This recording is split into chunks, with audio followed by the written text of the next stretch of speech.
ยายนวลว่าจะขาดแล้วเนาะอย่างนี้นะนั่งได้บ่ได้ก็สร้างมาโลดให้มันรู้อยู่ในหันแหละในพุทโธนั่นแหละสงบกะสร้างบ่สงบกะสร้างเนาะแค่คำนึกว่าพุทโธนั่นน่ะศีลก็อยู่ในหันแล้วว่ามันขึ้นอยู่กับจิตเจตนาเด้จิตเจตนาของเฮานี่มันบ่มีความรู้สึกนึกคิดว่าเฮาจะไปฆ่าสัตว์ตัดชีวิตทั้งใดดอกนั่นเพิ่นว่าในขณะใดที่เฮาพุทโธขึ้นมาในขณะนั้นน่ะจิตใจของเฮามันก็เป็นกลางแล้วพุทโธบ่หักไผบ่สั่งไผเด้เป็นกลางกลางเนาะแม่นบ่ล่ะถ้าเฮาตั้งใจในการทำสมาธิคณิกะสมาธินี่เริ่มตั้งใจความสงบในเสี้ยววิแรกๆนี่สงบแล้วเด้แต่เฮาบ่คิดถึงมันเพราะว่าเฮาประคองสติบ่เป็นสติคือคำบริกรรมเอาไว้คำนึกสติแปลว่าคิดถึงคิดฮอดคิดถึงสิคิดฮอดสิ่งใดเท่านั้นแหละคำว่าสติพวกเจ้าเป็นมิจฉาสติหรือสัมมาสติเท่านั้นแหละก็เลยว่าทีนี้เฮาเอามาจับกับลมหายใจพร้อมเห็นบ่ล่ะคำนึกก็คือหายใจเข้าพุทหายใจออกโทในคณิกะสมาธิความสงบได้บังเกิดขึ้นแล้วในชั่วขณะหนึ่งเด้แต่ว่าเป็นหยังเฮาจังบ่อาจสามารถที่สิประคองเจ้าของให้เข้าสู่อัปปนาสมาธิอันเป็นผู้มีสติรู้อยู่ในความสงบอันว่างเปล่าหรืออุเบกขานั่นเองเพราะว่ามันสิมีภาพมายาเกิดขึ้นในสมาธิในระหว่างทำการคืออุปจารสมาธินั่นแหละสิ่งที่อุบัติขึ้นก็เรียกว่าอุปจาระสิ่งที่อุบัติขึ้นให้เฮาถ้าผู้ใดมีทำให้มากทำให้บ่อยเกิดความเคยชินแล้วมันสิว่างจิตประคองเป็นในขณะที่เริ่มนั่งพับลงสงบแล้วที่มันบ่สงบบัดนี้ในขันอุปจาระเริ่มเกิดเริ่มจากอาการปิติอันเกิดจากความรู้สึกทางกายก่อนมีความโยกมีความสั่นมีพระพารณาปิติบางที่ก็อิ่มเผื่อนมากบางที่พระคุตกาปิติเกิดอาการขนลุกขนหัวลุกขนพองสยองก้าวเพิ่นว่าขนหัวลุกวูบวาบสู้ซ่าขึ้นมาบางที่ก็ปนกันเลยกับพระพารณาปิติอิ่มออกมาจากนี่ล่ะทางในลิ้นปีเฮาพี่ล่ะซ่าขึ้นมาทั้งหน้าอกซ่าขึ้นมาทั้งอกซ่าขึ้นไปทั้งสมองหมดล่ะคนมีสติอีหลีได้จังสิจับความรู้สึกนี้ได้แต่ว่าก็คือว่านั่นแหละต้องทำให้มากทำเฮ็ดดูทำให้มากทำให้บ่อยแล้วสิจับได้ดอกมาแล้วอันจังสี่นี่พ่อว่างได้สุว่าบุคคลที่นั่งสมาธิแล้วโดยวิธีการนั่งนี่เวลาโยกเวลาสั่นนี่สามารถประคองบ่ได้ฟุ้งซ่านมื่นตาเบิ่งได้ถ้ามื่นตาเบิ่งได้แล้วแค่เฮาใส่ความรู้สึกหยุดมันก็หยุดพวกโยกหน้าหลังก็สร้างโยกหน้าโยกหลังโยกซ้ายโยกขวาหรือหมุนเฮาสามารถบังคับมันได้นะแค่ประคองให้มันหยุดมันก็หยุดนั่นแหละตัวนี้ว่าท่านได้ปานใดตัวคนลุกคนพองตัวโยกตัวอาการหน้ามึนตึงชาไปตามหน้าเฮานี่เองมึนตึงแล้วก็มีคือหมดไตอย่างตัวนี้บางคนก็เอามือมาเกานั่นหมายความว่าออกจากสมาธิแล้วออกจากความตั้งมั่นในความสงบเด้อออกแล้วมาเกามาลูบมาแคะหูย่านแม่งเข่านี่ก็ออกอันนี้ก็เป็นอุปสรรคอันหนึ่งเป็นนิวรณ์อันหนึ่งที่เฮ็ดให้เฮากังวลออก ออกจากความตั้งมั่นในความสงบนั่นแหละตัวนี้ยังบ่ทันได้น่าตื่นเต้นซ้ำตัวภาพมายาในสมาธิ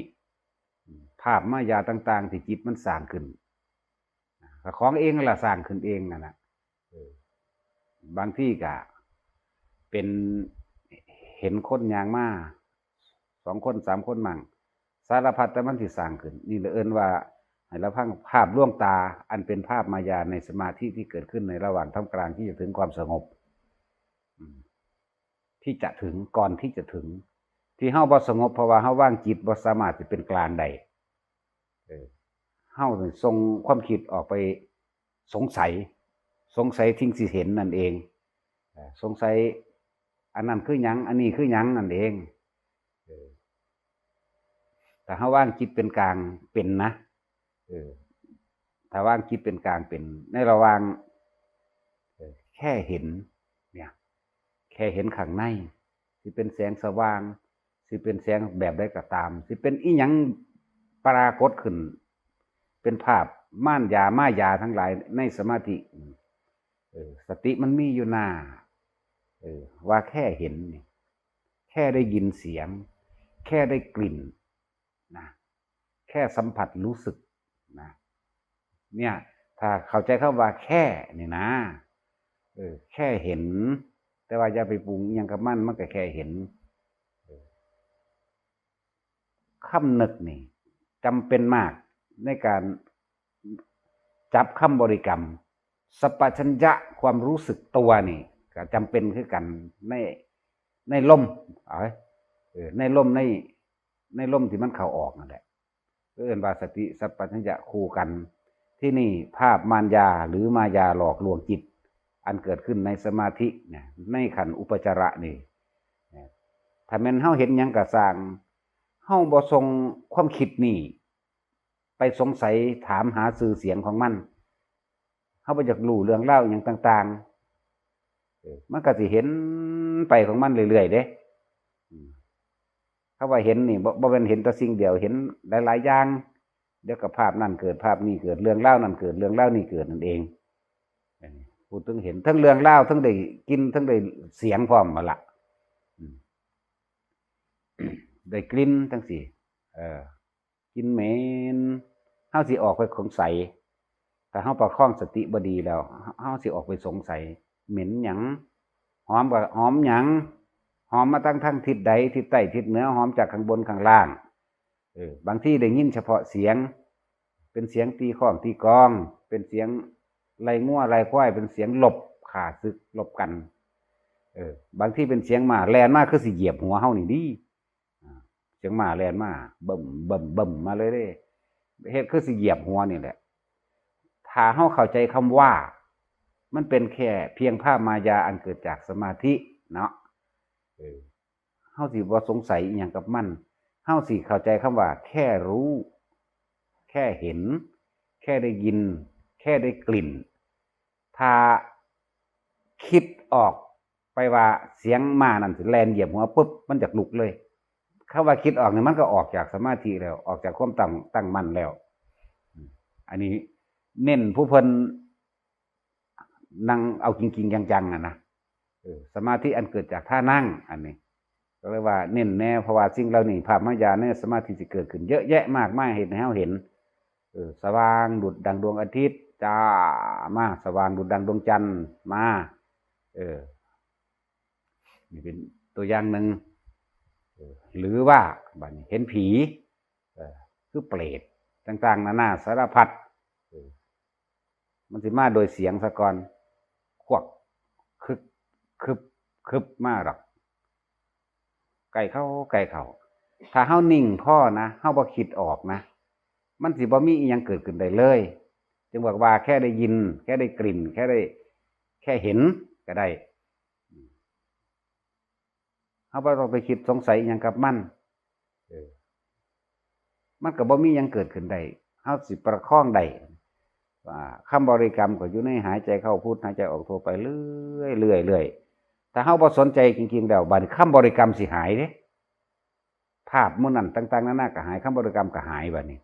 นี่แหละมองมันสิตัดสินใจยากยิ่งกว่าการเห็นสิ่งเหล่านั้นอีกผ่านอุปสรรคเหล่านั้นผ่านนิวรณ์ผ่านความสงสัยเหล่านั้นมาได้แล้วก็ยังสิมาผ่านความสงสัยบาดสิตายบาดสิใจขาดบาดสินี่นะอึดอัดขึ้นเนี่ยนะตัวนี้ยากกว่าสิ่งพวกนั้นอีกเพราะวันเกิดกับกายเลยบัดนี้ตัวนั้นยังว่ามันเป็นภาพอยู่ทางนอกมันเห็นดูทางนอกก็เห็นกันเดี๋ยวนี้หรือได้ยินเสียงยังก็แล้วแต่นี่มันยังอยู่ทางนอกอยู่แต่ว่าตัวนี้นะมันแน่นเข้าหน้าอกใจสิขาดนี่นะมันกิ้วอยู่ข้อนี่นะมัน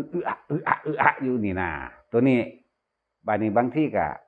กูคือบ่บริกรรมว่าก็มีเด้นี่คือออกแล้วถือมายาต่างๆหลอกออกแล้ว ถ้าฝึกทำให้มากทำให้บ่อยเฮาจะค่อยชินไปเองเฮ็ดจังใดล่ะมันจังสิเข้าได้เนาะก็เฮ็ดจังซี่ล่ะเฮ็ดแค่รู้แค่เห็นแค่ได้กลิ่นแค่ได้ยินเสียงนี่แหละเออแล้วมันสิมันสิลอยไปเองมันสิเผลอไปเองซะก่อน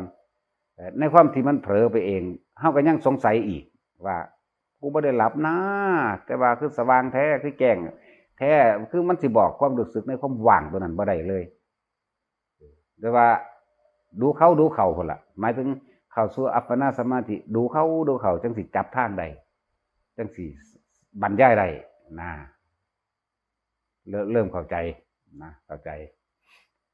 แต่ว่าก่อนที่สิเข้าสู่อัปปนานี่ตีมันยากมันยากเพราะว่าหยังมันยากเพราะว่าเฮาสงสัยในสิ่งที่ได้ยินได้ฟังได้เห็นคำว่าเห็นนี่บ่แม่นเห็นคนเด้ออันพวกฟังทางบ้านจะเข้าใจวางซั่นบ่แม่นเห็นย่างไปโพโวเพเวใส่กันนำทางนำตลาดตะลี่แบบนี้เด้พูดถึงว่าผู้เพิ่นนั่งเป็นนั่งในป่าในถ้ำกลางกดเล่มป่าน้ำดงก็แล้วแต่หรือนั่งในสถานที่บริเวณวัดก็สร้างดอกมันสิคืออยู่ผู้เดียวนี่ดอกแต่เฮาเริ่มมีความสงบเข้ามาแน่แล้วล่ะนั่นแหละจังว่าเฮ็ดจังได๋สิผ่านแค่รู้แค่เห็นแค่ได้กลิ่นแค่ได้ยินเสียงแค่สัมผัสในความรู้สึกว่าขนลุกขนพองสยองก้าวแต่แค่เฮาขจัดความสงสัยเหล่านั้นโดยบ่ต้องไปสงสัยนี่แหละคือว่าวิธีว่าก็แค่รู้แค่เห็นนี่แหละวิธีมันแล้วมันสิคอยเพิ่บไปเองดอกเฮ็ดดูเขาจังสิเข้าใจสิ่งเหล่านี้เข้าใจได้เดินไปแต่ว่ามันบ่ค่อยเฮ็ด ถ้าคนที่ย้านก็คือนั่นบ่อาจสามารถที่อยู่ในคำบริกรรมได้คำบริกรรมเป็นคำคิดที่มันย้านก็เพราะว่ามันไปคิดออกมันก็เลยย้านถ้าไปคิดออกในสิ่งที่เห็นปั๊บว่าผีสิมาสิย่างเข้ามาในกฎผีเปื่อยแบบนั้นเน่าแบบนี้นี่อันนั้นแหละอยู่บ่ได้เพราะว่าบ่อาจสามารถรักษาความคิดตัวนี้ได้เฮาจึงมีอุบายว่าให้จับคำพุทโธไว้ให้ดีเด้อถ้าพุทโธได้นั่นน่ะแม้นสิเห็นอยู่ก็สร้างมันสิบ่มีความรู้สึกอย่างอื่นเข้ามาได้เพราะพุทโธน่ะมันบ่เกลียดไผสร้างไผมันบ่โกรธบ่เกลียดไผดอกพุทโธทั้งที่เห็นอันนี้พูดถึงผู้มีประสบการณ์ที่เขาเข้าไปพอเด้ซ้ำไปนั่งคิดเอาว่ามีทางดอกทำอยู่น้ำเฮือนน้ำบ้านอีหยังนั่นน่ะนี่แหละจังว่าความคิดทั้งหลายนั่นแหละก็เกิดความรู้สึกความคิดทั้งหลายก็เกิดความรู้สึกเพราะว่านำสัญญาเข้ามาคิดคำว่าสัญญาคืออันที่เห็นนั่นแหละแล้วก็ปรุงแต่งว่าผีน่ากลัวนี่หรือสัญญาอันก็ว่างูนี่เป็นสัตว์ผิดเป็นสัตว์ร้ายนี่คือสัญญามันในความรู้สึกว่างูนั่นเป็นสัตว์ผิดเป็นสัตว์ร้ายมันสิมากินเฮามันสิมากัดเฮาสิมาเป่าเฮาเนี่ยสารพัดนั่นแหละถ้าเฮาอยู่ในพุทโธตลอดเดะมันก็บ่มีความรู้สึกในความหวาดหวั่นคันข้ามบ่มีความรู้สึกในความย้านอีหยังเลยตัวอันนี้แหละจังว่าถ้าเฮาเข้าไปในกฎแล้วจังซี่สมมุติว่าเป็นงูมันก็บ่เป็นงูจริงดอกมันก็บ่เป็นงูจริงอันนี้เว้าปลอบใจบางที่บ่แน่อาจจริง บ่แน่อาจจริงเพราะว่า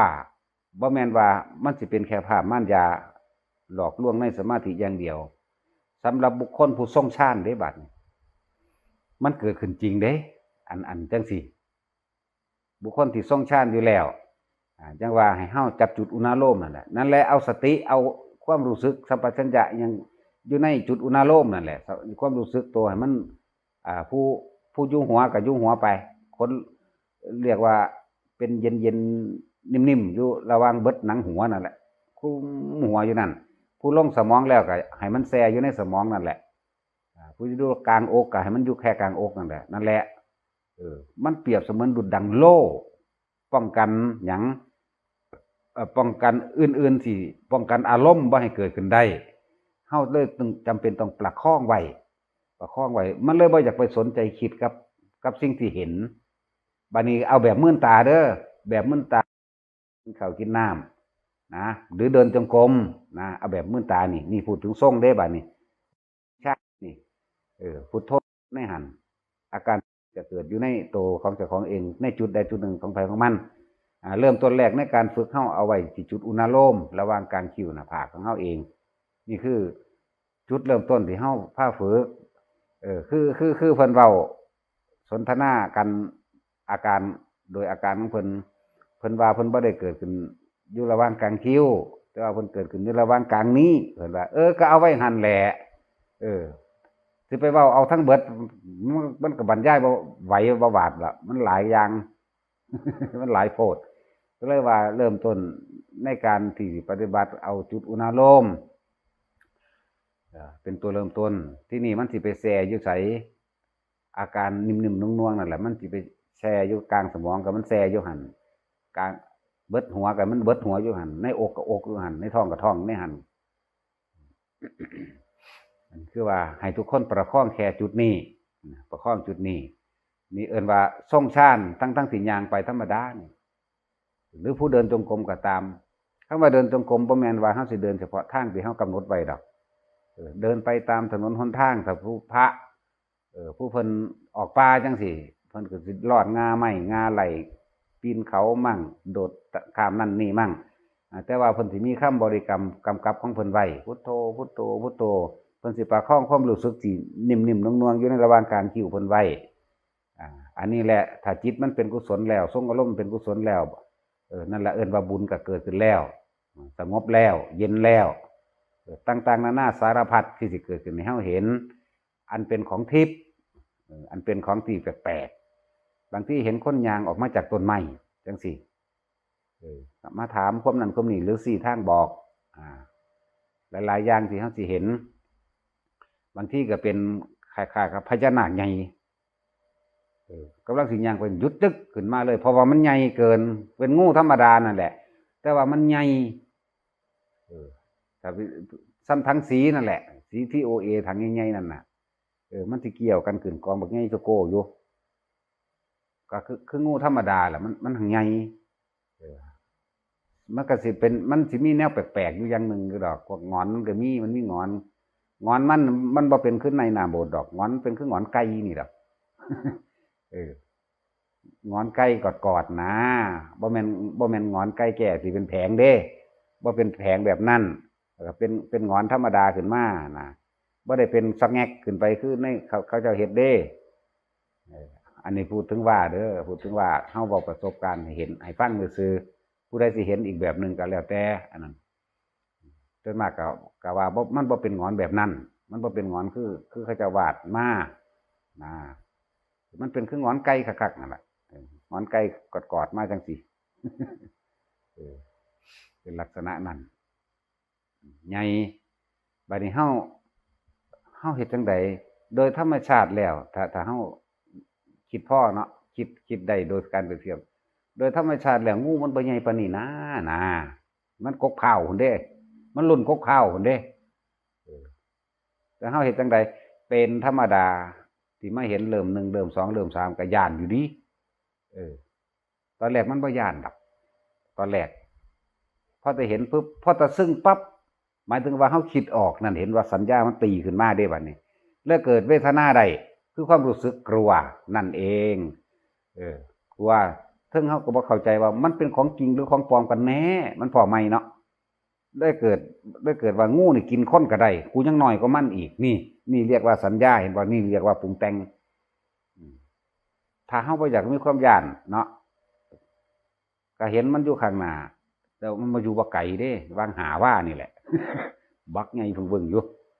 มันเกี่ยวกันมันกองกันขึ้นมันเลี้ยงกันขึ้นแล้วมันเฮ็ดเอาหัวโพโวไว้นะถ้าเฮาคิดปั๊บนี่ความรู้สึกหวาดหวั่นคันคามความกลัวเกิดขึ้นทันทีแต่เฮาเห็นปั๊บเฮาบ่ไปคิดมันเฮาแค่เห็นปั๊บก็ยังอวยหนีไปทางไหมเนี่ยวิธีแก้เฮ็ดจังซั่น หมายถึงถ้าเฮาบ่ส่งความคิดออกไปคิดแต่คิดนี่คือปรุงแต่งแล้วเด้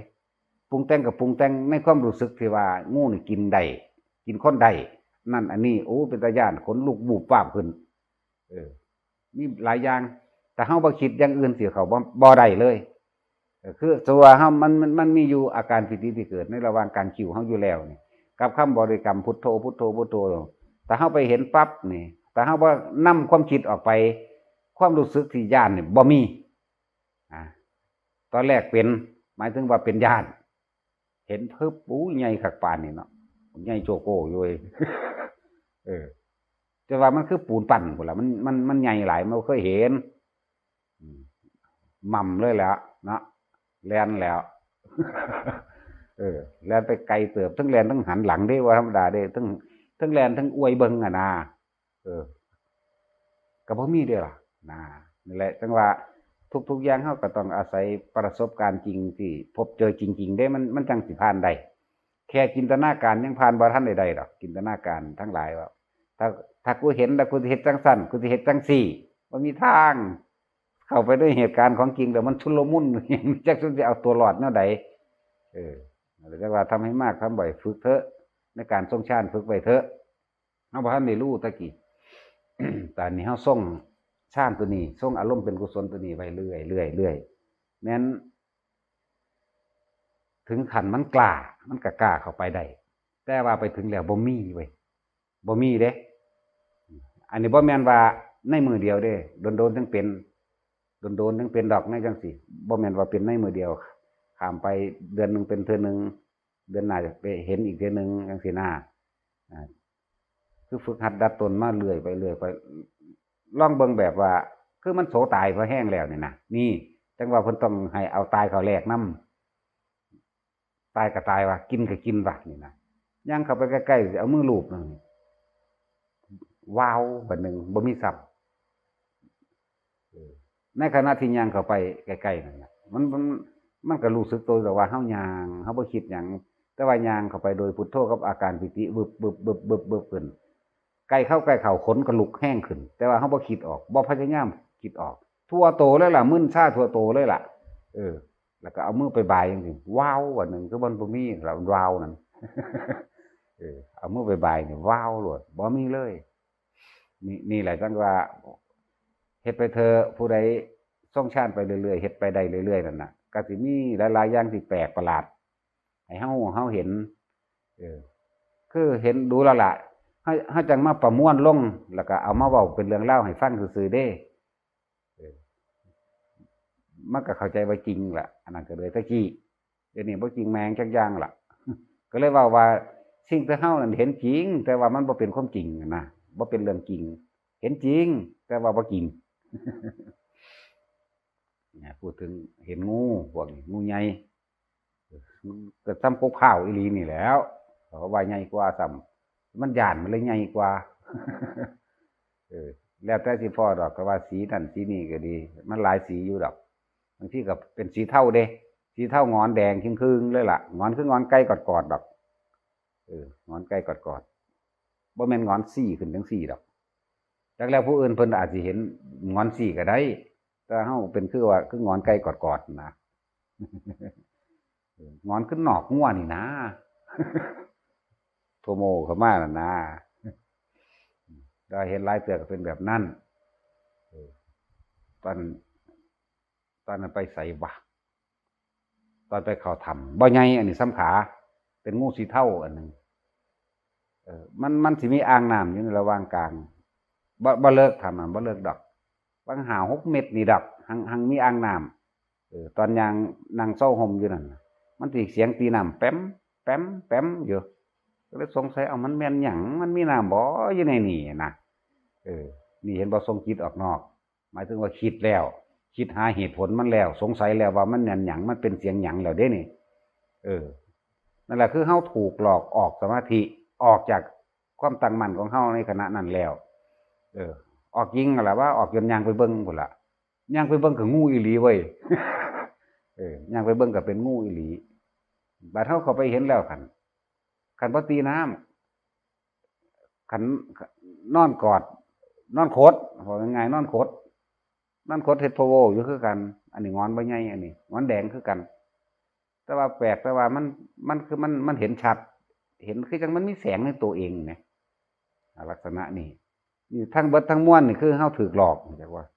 นี่เราเอิ้นว่ามายาในสมาธิที่เฮ็ดให้เฮาออกมาเฮาก็เข้าใจว่ามันเป็นของจริงก็เลยคิดว่ามันแม่นแต่ที่จริงแล้วมามือใหม่บางหันบ่มีอ่างน้ำเนี่ยนี่แหละมันจังว่าทุกอย่างเฮาเห็นจริงแต่เรื่องมันบ่จริงเข้าไปมือใหม่บ่มีอ่างน้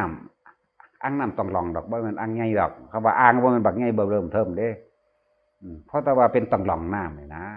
ก็เห็นว่ามีงูเขาก็ออกมาตัวเนาะ บัดเข้าไปมือไม่บ่มีอันนั้นต้องหลองนั่นบ่มีอ่างน้ำนั่นบ่มีมันเป็นตั้งเรื่องน้ำนั่นบ่มีนี่แหละจังว่าคือว่าสิเอามาประมวลลงใส่กันสรุปลงได้นี่พอแห้งอยู่อีหยังก็ดีฉะนั้นทุกคนฝึกไปซะก่อนอย่าเพิ่งด่วนสรุปในของจริงของเป็นจริงเป็นจังอย่าเพิ่งด่วนสรุปอีหยังใดๆทั้งสิ้นภาพมายาในสมาธิขันธ์อุปจารสมาธินี่เยอะแยะที่เฮาทรงฌานโดยการเดินจงกรมหรือเฮาถ้าว่าเดินจงกรมจังซี่ก็สิเข้าใจว่าเป็นทางออกจอกซำนี้บ่แม่นแบบนั้นทุกอย่างก้าวมันเป็นได้เบิดเดินย่างภาวนาไปตามป่าตามดงตามน้ำทงไฮทงหน้ามื้อนี่แหละตามสวนมื้อนี่แหละของมันอยู่กับอาการนี้อยู่ย่างไปก็เบิบขึ้นดูอาการปิติเฮานั่นแหละหลายๆอย่างที่พุทธให้เฮาเห็นบางทีเฮาก็เห็นคนย่างคือสิแซงข้างเฮานี่แต่ว่ามันบ่ไปได้อันนี้ก็เป็นเครื่องหลอกคือกันเป็นคนย่างเด้จะงวกไปเบิ่งปั๊บนั่นคือเฮาถูกหลอกออกจากความตั้งมั่นในขันสมาธิตัวนั้นแล้วนี่แหละถูกหลอกเบิดมันก็แปลกบัดนี้บ่แม่นแต่แค่ว่าคือเขาย่างข้างๆอยู่ในหางตาบ่แม่นแค่นั้นมีย่างเข้ามาหาเฮาเลยก็มีแต่เฮาตั้งใจเบิ่งคักๆเสียซ้ำหายไปแล้วก็มีนี่แหละจังว่ามันบ่ฮู้จักว่าสิรวบรวมจังใดดีเนาะนะ จึงบอกให้ทุกคนทรงฌานเถอะทรงฌานหรือทรงอารมณ์เป็นกุศลไว้อำนาจของฌานอาการปิติหรือผลสมาบัตินั่นแหละสมาบัติตัวนั้นแหละสิรักษาเฮาเองคืออธิบายว่าคืองาใหม่สู้เสือหัวเฮามันหักโปะลงมาตรงบันไดกระสางมันสิเวียงออกเองของมันนี่เอิ้นว่าอำนาจฌานรักษาเองหรือล่มก็ตามมันมีบาดสะดุดโปะลงไปล่มแต่ว่าก็บ่เป็นหยังนะบ่เจ็บบ่ปวดหยังก็มีนะหรือหลายๆอย่างที่ว่างูจังสิเฮาย่างข้ามหลังมันเฉยเนี่ยอำนาจนี่จิตมันสงบแล้วมันเป็นบุญแล้วมันบ่มีความอาฆาตมันบ่มีความอยากตีอยากฆ่าอยากลักไผแล้วนี่แหละจังว่าสิว่าเฮาสิมาประมวลลงได้คือย่างไปกับพญากองมื้อนั้นแหล้วเฮาย่างข้ามหลังมันบ่แห้งหรอกเฮาให้กระจะข้ามหลังมันพอกองงูพอกองแลนเลยเห็นป่ะตึงไปพูนโอ้ยใครจะบ่ล่มเฮาเป็นผู้ข้ามหลังมันแต่เพิ่นเป็นผู้เดียวเห็นคือไปบักใหญ่เห็นบ่ล่ะเฮาไปเห็นตอนนั้นเลยนี่คือการบ่ทรงจิตออกนะนี่หรือมันรู้ตัวของมันอยู่แล้วบอกพอกองงูนี่เนี่ยชี้ใส่นี่งูชี้ใส่ข้างๆเจ้าของนั่นแหละงูบ่ได้น้อยเด้อล่ะทางนั้นแลนล่ะนั่นแหละนี่คือผลของการทรงฌานหนึ่งความคิดเฮาบ่ได้ฟุ้งซ่านไปทางใดเฮาอยู่แต่ในพุทโธอาการปิติเฮาเกิดอย่าลืมว่ามันสิออกถ้ามันเหลียวเห็นกันมันสิมีแสงสว่างสิอ้อมตัวเฮาเองขาวนวลๆนั่นน่ะหนึ่งว่ารอบตัวเฮาเองนั่นแหละมันสิไปสัมผัสอีหยังสัตว์ที่ว่าสัตว์หลายอีหยังนั่นน่ะมันก็สิเย็นได้รับความชุ่มเย็นไปนำเฮาเองนี่คืออำนาจแห่งสมาธิเห็นบ่ล่ะสมาธิขันนี้สมาธิขันบ่ถึงอัปปนาก็สร้างนี่คือผลของการทรงฌานแม่นรถที่ส้นกันตั้งสิก็สร้างเฮาสิเก็บแป๊บเดียวเท่านั้นแหละแต่ว่ามันบ่อาจสิบ่แตกบ่หักนะหลายๆอย่างในหั่นแหละรถล่มจังซี่ก็อันนั้นก็เป็นเรื่องของเพิ่นเนาะเพิ่นเว้าให้ฟังว่าตอนย่าเจ้ารถกวมอยู่ขอนแก่นย่าไม่ใช่หน้าคนอยู่ในรถถึง18คนแต่ว่าเราภาวนาตลอดเราจับพุทโธตลอดพุทโธพุทโธพุทโธพุทโธของเราไปแต่วันหูอยู่ว่ารถตัวนั้นสิมาข้างหน้านี่ข้ามมาส้นป่งเขาเพิ่นก็รู้ว่ารถสิส้นแต่ว่าเพิ่นพุทโธอย่างเดียวแปลกว่าล่ะเพิ่นรู้อยู่ได้ว่ารถสิส้นแต่ว่าเพิ่นอยู่นั่งข้างหลังเพิ่นสิไปบอกใครได้รถชนกันรถก็พลิกลงพุ่น ต้องทางแต่ว่าตัวเราเองนี่ถามแล้วว่าเจ้าเฮ็ดจังไดบ่จักแล้วว่าจักเฮ็ดอีหยังมันคือคนอุ้มออกมาแล้วมายืนเบิ่งนะมันยืนเบิ่งพุ่นผู้รู้อยู่พุ่นรถนะนี่คือเฮาบ่ฮู้จักความรู้สึกของเขาเจ้าในตอนนั้นดอกแต่เฮาเอามาเทียบกันกับที่เฮาเป็นนะที่เฮาเป็นจังซั่นแต่ฟังเพิ่นเว้าว่าจังซี่นะแล้วเฮามาเทียบตอนเฮาเป็นโอ้มันเป็นจังซี่นะเข้าใจคือคนอุ้มเราออกมานี่ติลักษณะนั้นนี่คืออำนาจของฌานอำนาจของอาการปิติที่มันรักษาเฮาไว้เองฉะนั้นจังว่าบุคคลที่เขาไปภาวนาในดงในป่าในถ้ำในป่าสายนี่ก็สร้างภาวนาไว้เถอะอีหยังก็เฮ็ดหยังเฮาบ่ได้มีแต่ตัวเฮาเองล่ะเฮ็ดเฮาเองเพราะว่าเฮาไปคิดออกปุ๊บว่าผีนี่จะต้องมาฆ่ากูโลดผีนี่น่าย้านน่ากลัวปรุงแต่งโดยสัญญาความจำทั้งเบิดนั่นแหละปรุงแต่งมาจากหนังนั่นแหละว่าที่จริงมันบ่ได้ปรุงแต่งมาจากอื่นโตจริงมันก็บ่ทันเคยเห็นดอกแน่จังซั่นส่วนมากมันสิปรุงแต่งอันจากจินตนาการเดี๋ยวจะบอกภาพมายาในสมาธิปรุงแต่งเด้แต่คนอยู่ตะกับพุทโธมันสิไปย่านหยังผีหยังสิมามีกระทั่งใดมันบ่มีจักว่าล่ะแม่นมันเห็นอยู่มันก็คือมันบ่มีมันบ่มีเพราะว่าเฮาบ่คิดเข้ามาแหละส่วนมากเฮาไปทอดสะพานทอดสะพานให้มันเข้ามาเองว่าเฮาได้คิดเข้ามาเองยืนเทเลอร์อยู่กับสร้างนะมันต้องบ่แม่นกกไม้ล่ะของเฮาก็ฮู้อยู่เนาะย่างพาไปโลดก็บ่เป็นหยังนะขนาดเฮาย่างข้ามหลังงูหลายเทื่อแล้วเด้บ่แม่นแค่อันนี้มีพอกองเป็นพยานว่านี่งูซื่อๆเด้นี่สิให้เห็นเหตุว่านี่พอกองก็ย่างนํหลังเฮามานี่เราอยู่ห่างๆหมื้อเด้เราบ่อยู่ไกลเด้คันตัวเราไปสะดุดต่อลมกิ่งไปกว่านี้หลายเทื่อเด้อันย่างข้ามหลังงูเห่าใหญ่หมื้อซ้ำแขนกิ้วนี่ล่ะงูเห่าใหญ่หลายเทื่อนี่แต่ก็ย่างข้ามไปธรรมดาบางทีเฮายืนอยู่ซื่อๆนี่แคกมันสิเสียงงูแหลมมันสิลากยาวเด้อมันสิแคบไปนั่นว่าล่ะปะก้มลงเบิ่งรอดงามขาเฮาไปบางทีมันขึ้นหลังตีนเฮาเลยก็มีแต่ก็เหลียวเบิ่งซื่อๆเฮาบ่คิดหยังงูเด้ล่ะว่างูแต่เฮาบ่คิดหยังอาการปิติเฮาเด่นกว่าเก่าอีกนะนี่แหละจังว่าไปเถอะมันหลายๆอย่างในความป้องกันตัวของเองส่วนญาติหรือญาติตัวของคิดเองมันบ่สามารถเฮ็ดหยังได้เพราะว่าเฮาบ่ถอดสะพานออกไปนำมันเข้ามานำสิ่งน่ากลัวเข้ามาหลายๆอย่างที่คืออยากให้คนเฮ็ดแท้เนาะแต่ว่าคนมันสิเฮ็ดได้ส่ำใดน่ะยายนวลอาการปิติเจ้าเกิดขึ้นบังใดอุณโลมอยู่บ่เกิดนี่หรือเกิดหัวมันเกิดอยู่นี่บ่แน่ก็เกิดการอกเป็นนิ่มๆโล่งๆบ่นั่นแหละบ่ต้องว่ามันคือบ่คือเพิ่นว่าของไผของมันเข้าใจว่าล่ะบ่แม่นว่าสิมันคือเพิ่นว่าเบิดถ้าข่อยเว้ามานี่สิคือข่อยเบิดได้อยู่บ่ฮึเนาะทั้งเที่ยข่อยออกนอกโลกพุ่นดิพูดอมรโคยานาทวีป โอ้ยผู้ข้าคือไปบ่ได้สิมาว่านํอยู่หั่นเด้อเนาะ อุตรากุรุทวีปพุ่นดิทั้งเทื่อเนาะมันเป็นสั่นอีหลีนแหล้วจังว่าอยากให้ทุกคนนึงในขณะใดที่เฮานึกพุทโธบ่มีความรักบ่มีความเกลียดพุทโธเป็นท่านอยู่ในหันท่านการฆ่าสัตว์ท่านการลักทรัพย์ประพฤติผิดในกามท่านการโกหกทำให้ผู้ใดผู้หนึ่งเสียชีวิตและทรัพย์สินทั้งคนและสัตว์พร้อมท่านการกินเหล้าเมายาแล้วคือมึนเมาทั้งเบิดแล้วบ่กินเองแล้วก็บ่นิยมให้ผู้ใดบ่ส่งเสริมผู้ใดกินพร้อมนี่มหาท่านทั้งหาก็ได้แล้วเข้าใจว่าล่ะจาคะก็คือขาดออกจากความเบียดเบียนบ่ผู้ใดผู้หนึ่งเสียชีวิตและทรัพย์สินแล้วมันก็อยู่ในนี่ศีลมันก็อยู่ในนี่ซะศีลสมาธิก็อยู่ในนี่แหละปัญญามันก็อยู่ในนี่แหละในขณะใดที่เฮาพุทโธยิ่งเฮาทรงฌานผลของสมาบัติเกิดนี่แหละมันก็อาการต่างๆในคนที่เก็บไข้ได้ป่วยมื้อนี้